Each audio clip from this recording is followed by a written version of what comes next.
सुयश, क्या हुआ बेटा? सुयश बाथरूम के अंदर क्या हुआ सुयश को? अरुण अरुण अरुण अरुण क्या हुआ बेटा? अरुण अरुण उठो बेटा।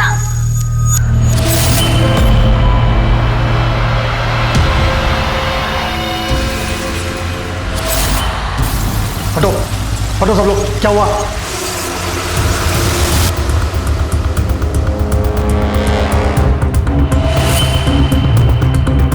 बच्चे लोग, तुम लोग जाओ, चलो बाहर चलो सब लोग। मिसेस लालवानी, अब तुरंत उसके फादर को फोन कीजिए। मिसेस लालवानी। जी जी जी जी जी सर जी। और एम्बुलेंस बुलाइए।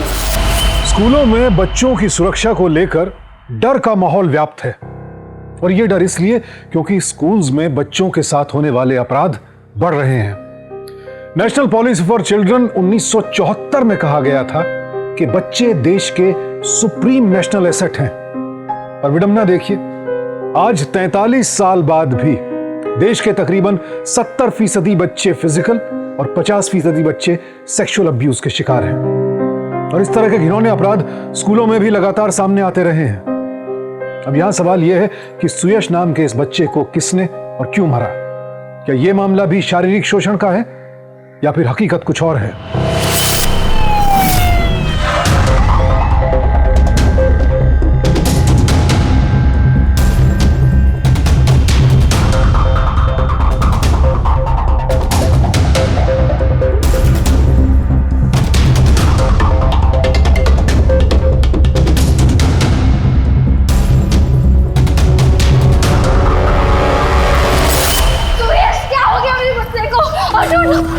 क्या हो गया मेरे बच्चे को? सुयश सुयश मेरा बेटा, मेरा बच्चा।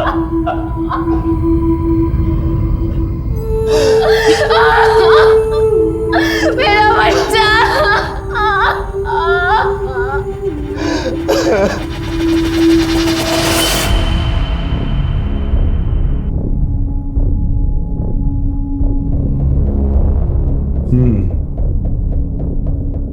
सारी चीजें ठीक से चेक कर रहे हैं ना? Yes sir. सारे जो फिंगरप्रिंट्स, हैंडप्रिंट्स वगैरह जो भी है ले रहे हैं, ठीक है? Yes sir. चलो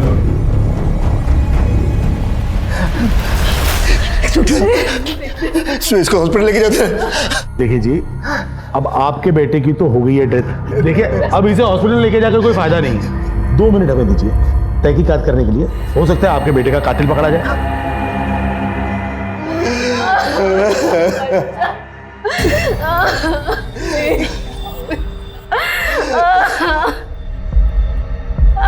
मेरा बच्चा।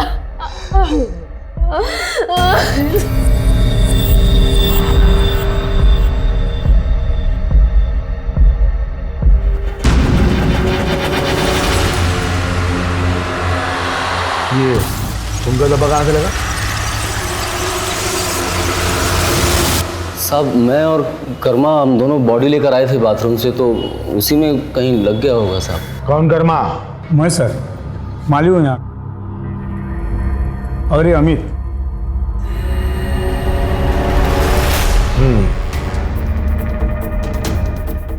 जब तुम दोनों ने ये बॉडी बाहर लाई तो तुम्हारे कपड़े साफ हैं, और तुम्हारे कपड़ों पे ये खून कहां से आया?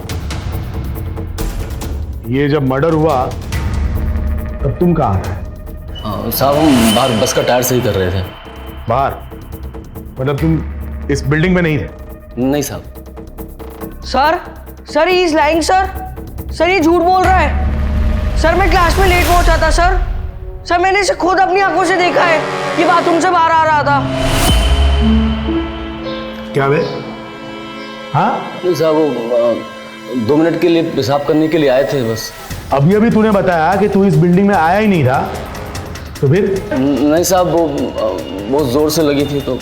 क्या प्रिंसिपल साहब, आपके यहाँ पे क्लीनर और माली जैसे लोगों के लिए कोई अलग टॉयलेट नहीं है? है ना साहब, लेकिन वहाँ बहुत बदबू आती है, तो हम लोग कभी कभी इस्तेमाल कर लेते हैं वो।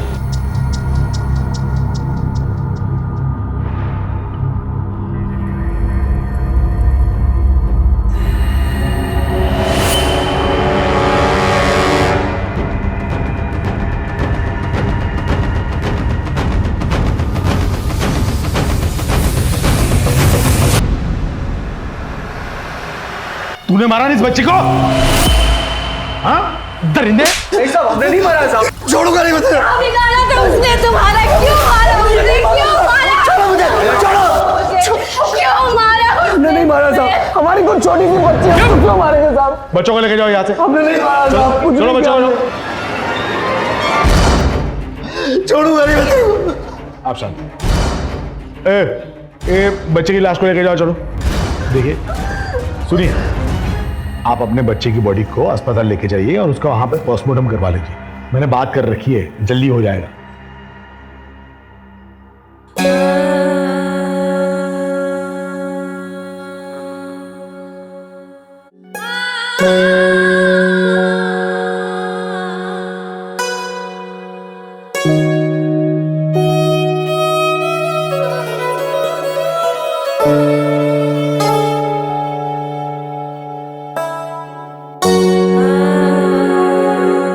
हमने कुछ नहीं किया साहब, हम सच कह रहे हैं। Would you please explain what is happening? Principal साहब, अंग्रेजी नहीं देसी में बोलिए, और बोलिए नहीं सुनिए। हमारे लोग गए थे ऊपर आपका सीसीटीवी फुटेज चेक करने के लिए, और उन्होंने देखा अमित जो है वो सुयस के जाने से पहले गया था बाथरूम, और इसी ने मारा है सुयस को, समझे? अब जाके आपका बाथरूम वगैरह साफ करा लीजिए, जाइए। और उसके बाद? बताया ना, उसके बाद क्या? चलो रे। साहब हमारी बात सुनिए साहब, हमने कुछ नहीं किया साहब। साहब साले से अंदर। हमारी बात सुनिए साहब।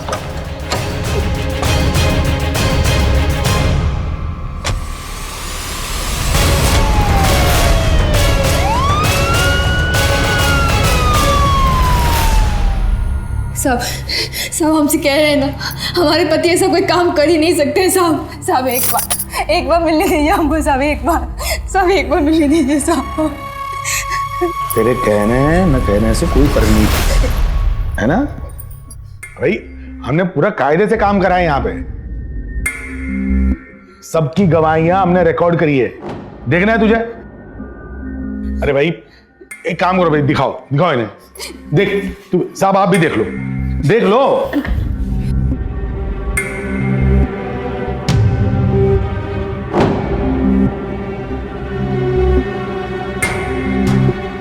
मैंने सुयश को कार से 7:55 पे स्कूल के बाहर छोड़ा, और 8:20 पे लालवानी मैडम का फोन आया कि सुयश। सर मेरा 8 बजे का क्लास था म्यूजिक का, मैं थोड़ा सा लेट हो गया था क्योंकि ट्रैफिक बहुत ज्यादा था, इसलिए मैं जैसे ही स्कूल पहुंचा तो मैं वॉशरूम चला गया, वो अपने थोड़े हेयर सेट करने और फ्रेश होने के लिए। सर जब मैं वॉशरूम में गया तो जो कुछ भी हो सर, अब वो अमित को फांसी पे जरूर चढ़ाना। नहीं साहब, वो ड्राइवर अंकल को देखा था मैंने बाथरूम के बाहर आते हुए, थोड़े घबराए भी लग रहे थे। हम सुयस के साथ जबरदस्ती करना चाहते थे, उसे हम पहले से जानते थे, और उस दिन हमने उससे कहा कि तुम बाथरूम में आओ, हम तुमको चॉकलेट देंगे। तो वहां पर हमने उससे जबरदस्ती करने की कोशिश की और हमने मारा है सुयस को, हमने खून किया उसका। जान ली हमने उसकी, हमने मारा उसको, हमने खून किया उसका, जान ली हमने उसकी, हमने मारा उसको।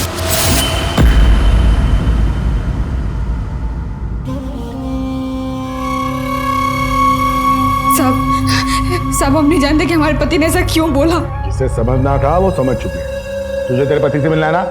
हाँ? एक बार साहब। जा भाई, लेके जा इसे, जा। धन्यवाद साहब।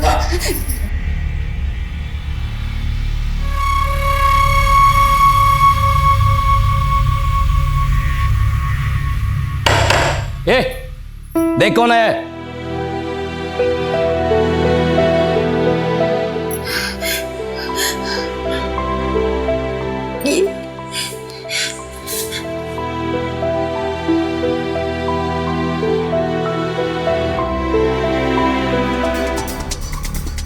ये जो आपने गवाही दिया है सच है क्या? हम कह रहे तुम जाओ यहाँ से, नहीं तू हमको हमारे हाल पे छोड़ दो। आप झूठ बोल रहे हैं, मैं जानती हूँ आप झूठ बोल रहे हैं। क्यों कर रहे हैं साहब? पागल हो गए क्या? दिमाग खराब हो गया है? क्यों कर रहे हैं साहब? क्यों झूठ बोल रहे हैं?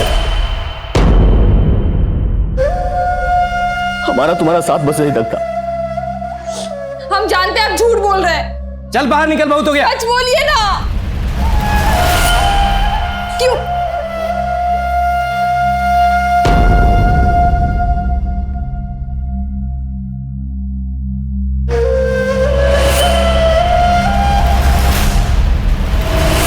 अरे रीतू बेटा, ऐसे टाइम में कोई साथ नहीं देता है। कुछ समझ में नहीं आ रहा अब हम क्या करें। मेरी बात सुन, तू वहां चली जा, पता नहीं अल्लाह किस रूप में तेरी मदद कर दे।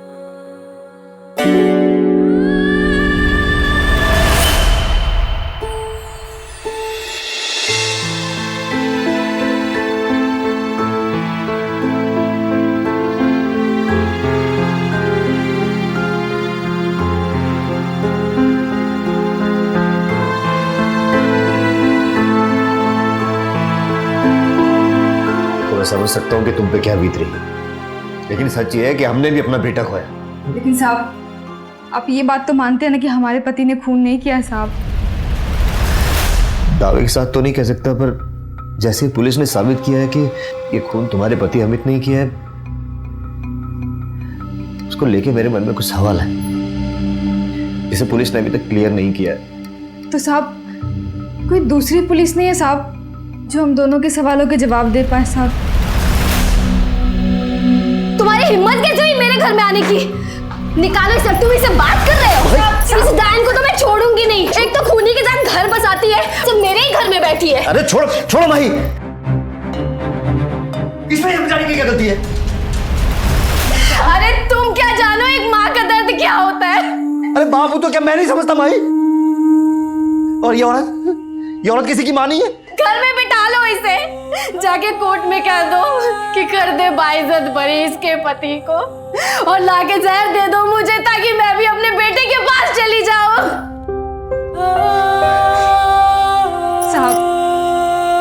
साहब बुरा मत मानो साहब, अगर हम इनकी जगह होते तो हम भी यही करते साहब। देखो जी, आप प्लीज अभी यहाँ से जाइए प्लीज, मैं इसमें कुछ नहीं कर सकता। जा रहे हैं साहब, जा रहे हैं, लेकिन एक बात कह के जा रहे हैं साहब, अगर हमारे पति ने खून नहीं किया है तो असली खूनी अभी भी बाहर घूम रहा है।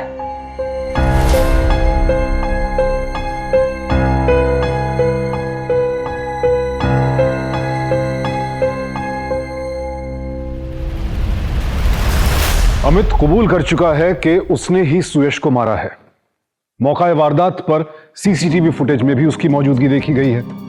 लिहाजा पुलिस के पास अब पर्याप्त आधार है कि वो आरोपी को कोर्ट में दोषी साबित कर दे। लेकिन यहां सवाल यह उठता है, क्या अमित मानसिक रूप से इतना विक्षिप्त है कि बिना सोचे समझे एक मासूम बच्चे की जान ले ली उसने? अमित की पत्नी जिस पीड़ा और असमंजस में है, उसे देखकर तो ऐसा नहीं लगता कि अमित इतनी घिनौनी सोच के साथ जी रहा था। वो खुद एक बेटी का बाप है, तो फिर सुयश के साथ ऐसी निर्ममता कैसे की उसने? क्या सच में नीतू अपने पति को पहचान नहीं पाई, या फिर मामला कुछ और है? क्या अवतार जी आप भी। पब्लिक यहां पुलिस को कोसती रहती है, एक्शन नहीं लेते, एक्शन नहीं लेते, और जब एक्शन ले लिया तो आप हैं। सीबीआई को बुलाने की क्या जरूरत थी? वो तो अब आपको सीबीआई वाले बताएंगे।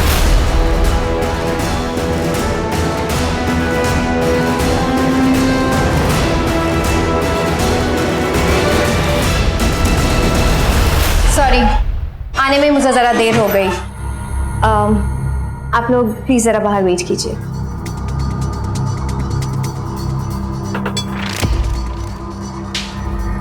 Relax, please sit. Thank you.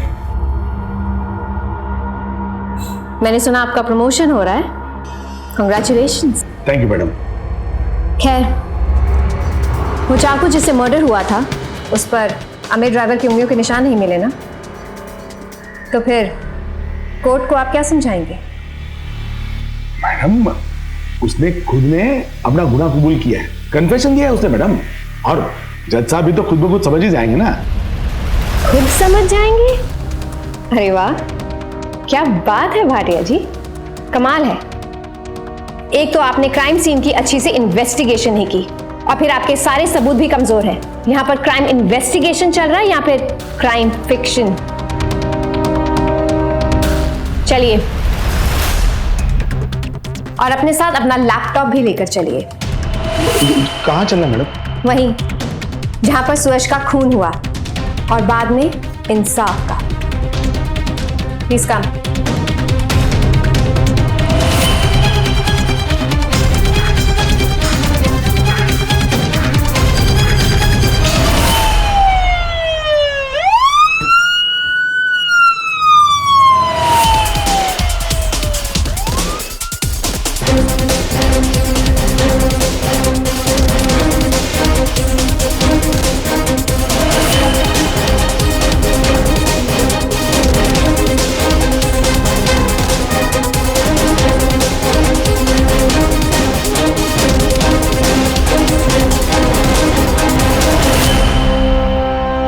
ये देखिए, इस पूरे फ्रेम को पहले से ही ढीला कर दिया गया था और फिर बड़े आराम से इसे वापस यहां रख दिया गया। सर, लगता है मैडम यहाँ पहले आके गई। हाँ, लेकिन इससे क्या साबित होता है? आपको नहीं लगता भाटिया जी कि खून करने के बाद खूनी इसी रास्ते से भाग गया हो? हाँ, ये बात हमारी गौर करने की रह गई, लेकिन इससे ये साबित नहीं होता कि अमित खूनी नहीं है। हाँ भाटिया जी, इस उम्र में इतना उतावलापन आपको शोभा नहीं देता। चलिए अपना लैपटॉप खोलिए।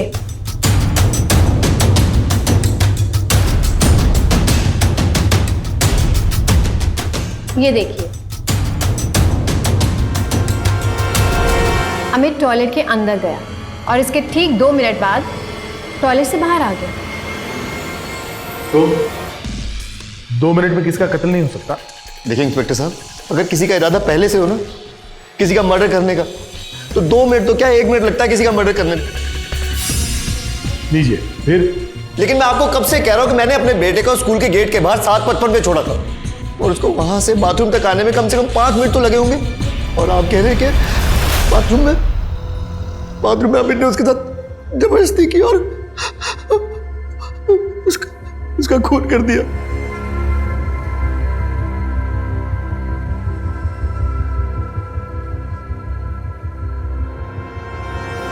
इसका मतलब ये भाटिया जी कि अगर अमित ने सुयश के साथ जबरदस्ती की और फिर उसका कत्ल किया, तो ये सब कांड करने के लिए उसे कम से कम 10 या 15 मिनट तो जरूर लगे होंगे। लेकिन हमारी इस फुटेज के हिसाब से अमित तो बाथरूम में सिर्फ 2 मिनट के लिए ही था।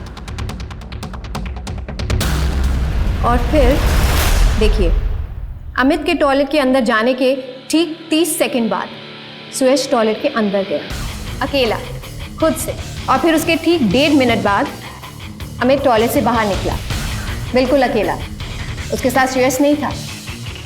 तो अब आप मुझे बताइए, आपको क्या लगता है कि सिर्फ 1.5 मिनट के अंदर सुयश के साथ जबरदस्ती करके, उसका खून करके, खून के सारे सबूत मिटाकर अमित बाहर आ गया? तो मैडम जी, आप कहना चाहती हैं कि जब ये सुयश का कत्ल हो रहा था तब ये अमित वहां पे बाथरूम में ऐसे ही था, बाय चांस, है जी? और जब बच्चे का गला कट रहा था तब उसने उसकी आवाज तक नहीं सुनी? वाह। हो सकता है, बिल्कुल हो सकता है। हो सकता है कि अमित बाहर यूरिनल पर हो और सुयश टॉयलेट के अंदर हो, और ये भी हो सकता है कि टॉयलेट के अंदर कातिल पहले से ही मौजूद हो या फिर खिड़की के रास्ते से आया हो। ये मैं भी नहीं बता सकती, मुझे इसके बारे में बिल्कुल ही अंदाज़ा नहीं। लेकिन हाँ, इतना यकीन के साथ ज़रूर कह सकती हूँ कि जब कातिल ने सुयश का गला काटा तब कातिल ने सुयश के मुंह को अपने हाथ से बंद कर दिया था।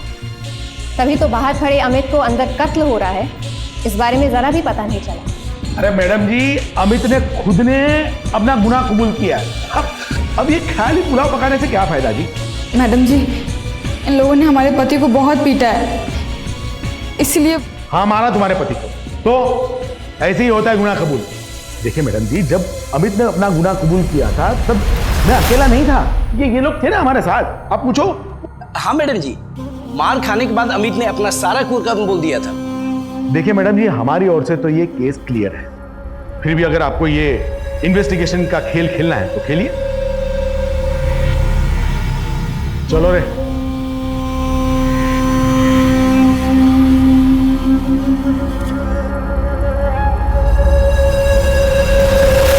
देखो, मैंने तुमसे पहले ही कहा, मैं भाटिया साहब के खिलाफ कुछ भी नहीं बोल सकता, नौकरी जाएगी मेरी।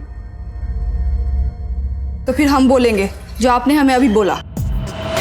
ठीक है, कह लो। खूनी पति की पागल बीवी समझकर लोग हंसेंगे तुम पर। तो सब ऐसा कोई रास्ता नहीं है जिससे कि आप पे भी आँच ना आए, हमारे पति भी छूट जाए? एक रास्ता है, तुम्हें पता होगा ना किस डर के कारण अमित ने अपना गुनाह कबूल किया था।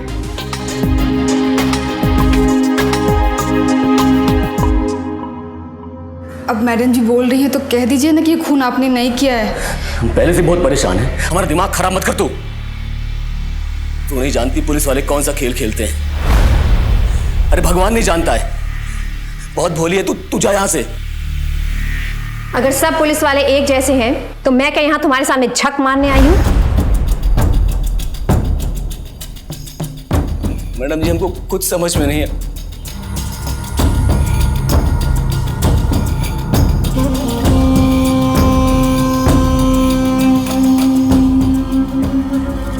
अमित, मैं सब सच जानती हूँ, तुम्हें डरने की कोई जरूरत नहीं।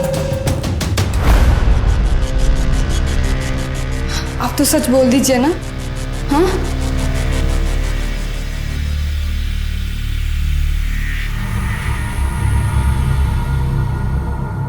ठीक है, कागज मंगाइए, जो सच है हम वही लिखेंगे। मैडम जी,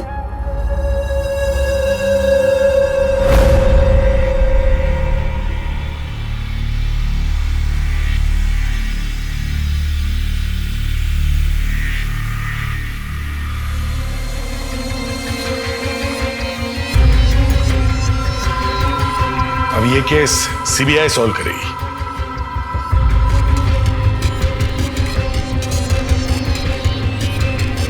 भाटिया जी, आप अंदर से एक अच्छे इंसान हैं, मैं जानती हूँ। मैम, चलिए।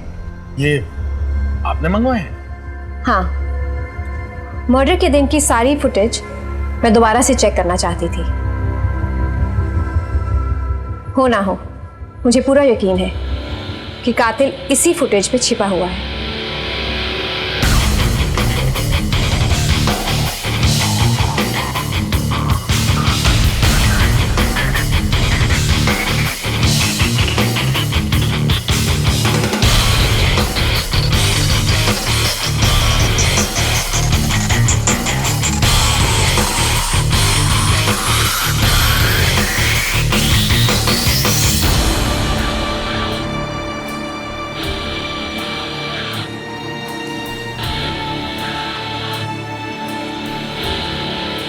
वर्मा जी, सबके लिए चाय बोलिए। लीजिए मैडम चाय।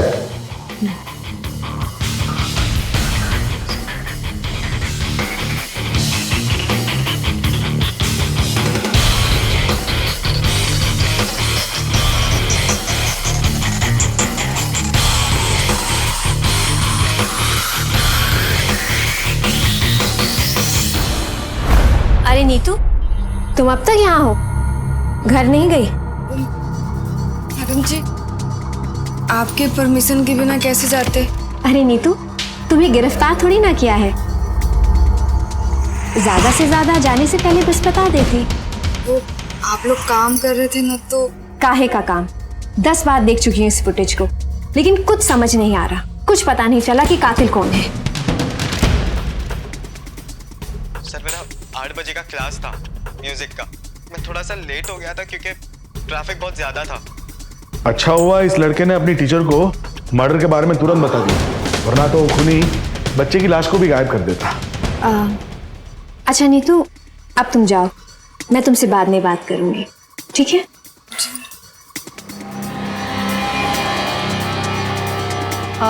भाटिया जी। जी मैडम। क्या नाम था इस लड़के का? अरुण। अरुण।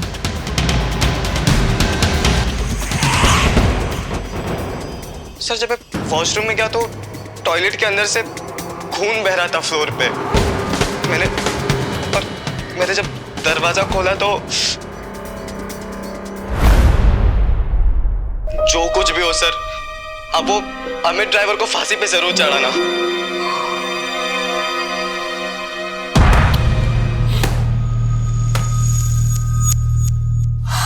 अब मैं चलती हूँ। ठीक है मैडम। कल फिर से फ्रेश माइंड से सब देखेंगे। ठीक है madam. Good night everyone. Good night. जय हिंद मैडम। जय हिंद।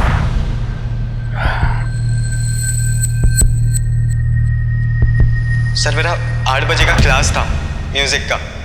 मैं थोड़ा सा लेट हो गया था क्योंकि ट्रैफिक बहुत ज्यादा था। एक मिनट। क्या हो मैडम? एक मिनट।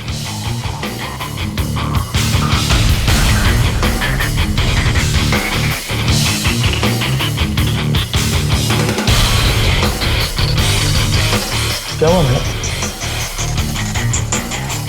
भाटिया जी, जी मैडम। अगर अरुण स्कूल में 8 बजे की क्लास के लिए लेट पहुंचा था तो फिर यहाँ 7:30 बजे स्कूल के गेट के पास क्या कर रहा था? 7:30।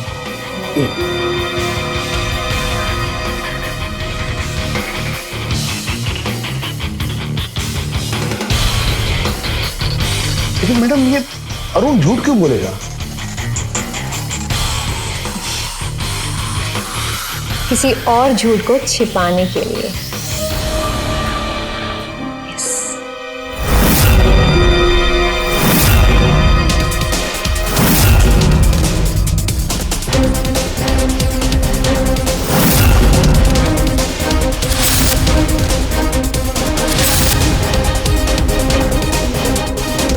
तो बोला होगा मेरे बेटे ने झूठ, उससे क्या प्रूव होता है? अरुण, जरा अपना यूनिफॉर्म लेकर आओ। क्यों? क्योंकि अगर मेरे आदमी तुम्हारी अलमारी के साथ छेड़खानी करेंगे तो तुम्हें अच्छा नहीं लगेगा।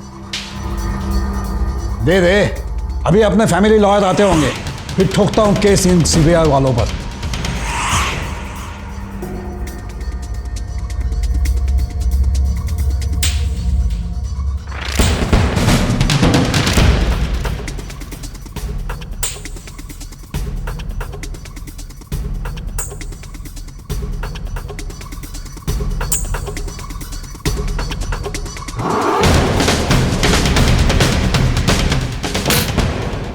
शुक्ला, लैपटॉप।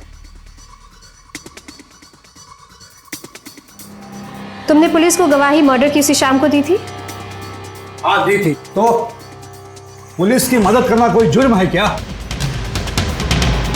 ये शर्ट के ऊपर जो दाग दिखाई दे रहे हैं ये उस दिन के हैं, और ये धुंधले दाग अभी तक, इतने दिनों के वॉशिंग के बाद भी। पहलिया मत बुझाओ, जो बोलना है ना साफ साफ बोलो। अभी तक तो तुम समझ ही चुके होगे कि मैं क्या कहना चाहती हूँ। कम ऑन, बताओ अपने पापा को। कोई बात नहीं, मैं बताती हूँ तुम्हारे पापा को। ये दाग जंग के हैं।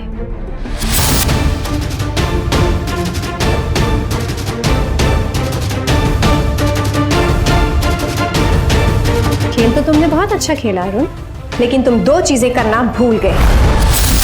एक, अपनी इस शर्ट को अच्छी से धोना, और दूसरा, चाकू के ऊपर मिले उस बाल के टुकड़े को हटाना।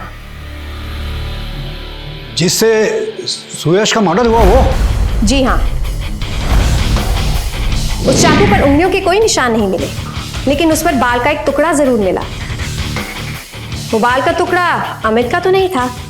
हाँ, लेकिन किसका था तब इसकी इंफॉर्मेशन हमारे पास नहीं थी। वो बाल मेरे बेटे का है, इसका कोई सबूत है क्या? मैं तुम्हारे बालों का एक सैंपल लूंगी। अगर चाकू के ऊपर मिले उस बाल के टुकड़े का डीएनए और तुम्हारे बालों का डीएनए मैच हो जाता है तो तुम्हारा गुनाह डेफिनेटली प्रूव हो जाएगा अरुण। पर मेरा बेटा किसी स्टूडेंट का मर्डर क्यों करेगा? क्यों नहीं कर सकता?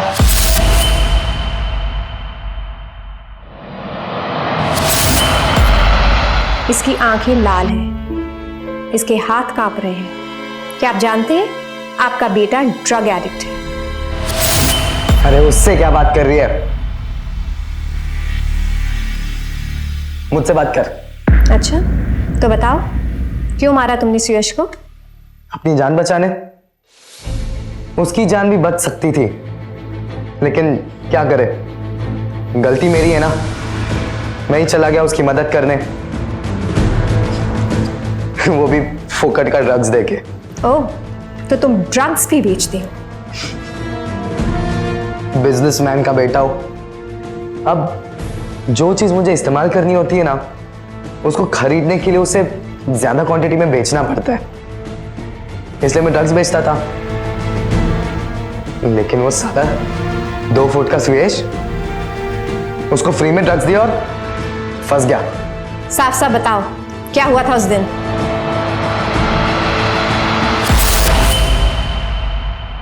सुन, किसी को बताना नहीं, ठीक है? और सुन, अगर कोई कुछ भी पूछे ना तो इग्नोर कर देना। जा जा फटाफट जा। शेम ऑन यू अरुण, इस साल फिर से फेल हो गए। तुम्हें पता है सिर्फ तुम्हारे कारण से पिछले 3 साल से हमारा स्कूल का 100% रिजल्ट नहीं आ रहा है। 19 साल के हो गए हो, अभी भी स्कूल में पढ़ते हो। सर मैं इस बार पास जरूर हो जाऊंगा। तुम जैसे बच्चों को ना मैं बहुत अच्छी तरह से जानता हूं। अगले 10 साल भी कोशिश करोगे ना तो भी स्कूल के बाहर नहीं निकल पाओगे तुम। अगर तुम्हारे फादर हमें डोनेशन नहीं दिए होते ना तो कब का तुम्हें बाहर निकाला होता। सर प्लीज आप मुझ पे ट्रस्ट करके देखिए। Okay, but this is your last chance. अगर इस साल फेल हो गए ना तो बोर्ड की मीटिंग बुलाकर बाहर निकाल दूंगा, समझ गए ना तुम? तो टाई ठीक करो। नो गो, गेट लॉस्ट।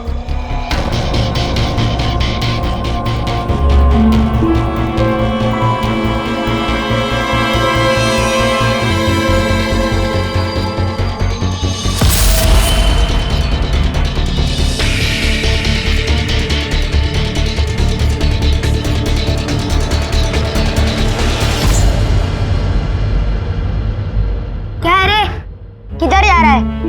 कल का मार भूल गया क्या? कल तुझे हमने बोला था ना हमारा होमवर्क करके आना।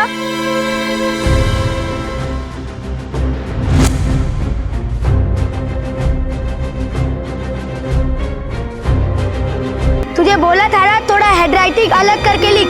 अब टीचर देखेगी तो समझ जाएगी कि ये मेरा होमवर्क नहीं तेरा होमवर्क है। एक काम कर, तू इसे फाड़ और अगले पेज पे मेरी हैंडराइटिंग की एग्जैक्ट कॉपी करके होमवर्क पूरा कर। नहीं, मैं तुम्हारा होमवर्क नहीं करूंगा। अच्छा, नहीं करेगा? चलो जा। अरे अरुण भैया, कमजोर पर रोब जमाता है। तुम जानते हो मुझे? हाँ, हम दोनों तो एक ही म्यूजिक क्लास में हैं। लेकिन मैंने तो कभी देखा नहीं तुम्हें वहां पे। आप तो अटेंड ही नहीं करते। I like your confidence. लेकिन ये कॉन्फिडेंस वो जो 2 लड़के तुम्हें मार रहे थे इनके सामने क्यों नहीं दिखाते हो? अरे रुक रुक, सुन, मेरे पास ना एक ऐसी दवा है जिससे तू उन दोनों को मार सकता है। सच में? मुझे भी चाहिए। एकदम सीक्रेट वाली दवा है। तू एक काम कर, टॉयलेट में जा, तो वहां पे आके तुझे देता हूँ। अरुण भैया जल्दी आना, नहीं तो मैं म्यूजिक क्लास के लिए लेट हो जाऊंगा।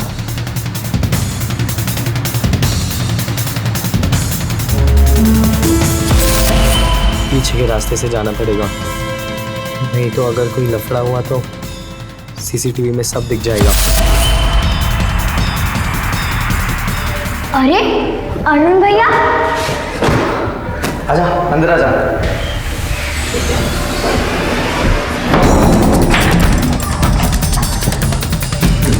मेरे को जब भी दवाई लेना आता ना तो मैं यहीं से आता हूँ।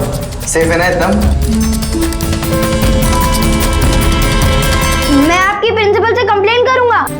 तेरे को बोला ना एक बार, अरे चुपचाप वरना देख बहुत मारूंगा मैं तेरे को। छोड़ो, मैं प्रिंसिपल से आपकी कंप्लेंट करूंगा।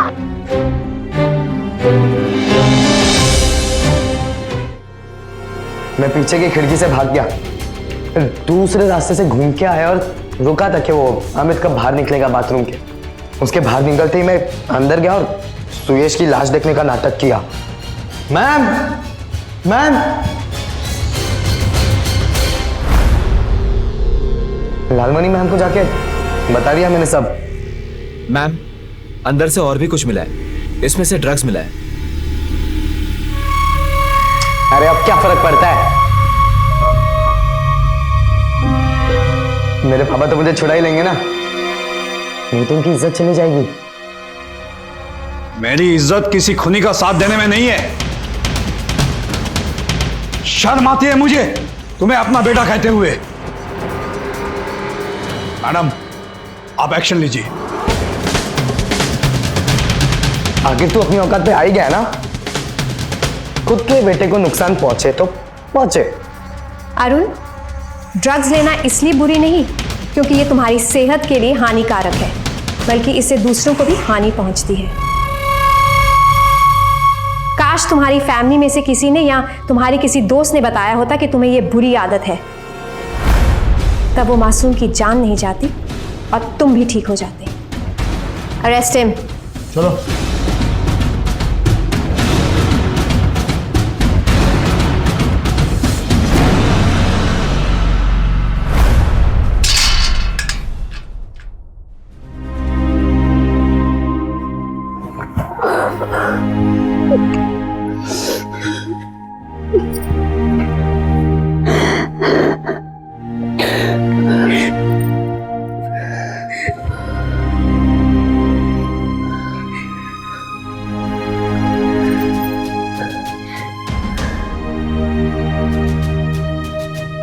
धन्यवाद मैडम। अभी तो लगा था कि हमारे यहाँ कोई सुनने वाला नहीं है। मैडम, आपने हमें बचा लिया। धन्यवाद मेरा नहीं, आप अपनी पत्नी का कीजिए। इन्होंने कभी भी हार नहीं मानी। देखिए, मामला कितना भी संजीदा क्यों ना हो, अंत में नीतू जैसे निडर और सच्चे लोग ही कभी कभी कानून को इंसाफ का पाठ पढ़ा देते हैं। शाबाश नीतू, तुमने वाकई बहुत अच्छा किया।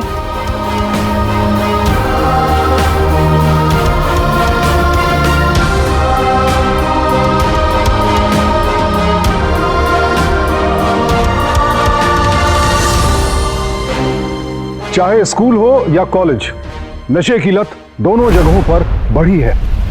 भारत में नशे के आदी हर 5 व्यक्तियों में से एक की उम्र 21 साल से कम है।